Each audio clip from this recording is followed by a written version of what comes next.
మన తల్లిదండ్రులు విడిచిన, బంధువులు విడిచిపెట్టిన, నా అనుకున్న వారు విడిచిపెట్టిన, ప్రభు మనల్ని విడిచిపెట్టాడు.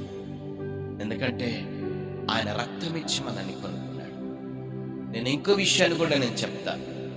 ఏ విషయం అంటే, దేవుడు వ్యక్తిగతంగా రాడు, దేవుడు సంఘం కోసం వస్తాడు. నీ వ్యక్తిగతంగా దేవుడు రాడు, దేవుడు సంఘం కోసం వస్తాడు. నువ్వు సంఘములో ఉంటే, అందుకే సంఘం ఎందుకు ఇచ్చాడు? అక్కడ మనం బలం పొందుకోవడానికి, ధైర్యం పొందుకోవడానికి, ఆదరణ పొందుకోవడానికి, ఆశీర్వాదాలు పొందుకోవడానికి సంఘానికి వెళ్ళాలి. సంఘానికి వెళ్తున్నప్పుడు దేవుని వాక్యం, అందుకే మనం ఎందుకు ప్రతిరోజు లైవ్ చేస్తూ, మనం ఎందుకు ఈ విధంగా మరి వాక్యము ద్వారా ఒకరినొకరు బలపరుచుకుంటున్నామంటే, ఇది ఒక సంఘముగా మనం ప్రతిరోజు 9 గంటలకు మనము ఆన్ చేసుకొని అందరము బలపడుతున్నాం, ధైర్యపడుతున్నాం.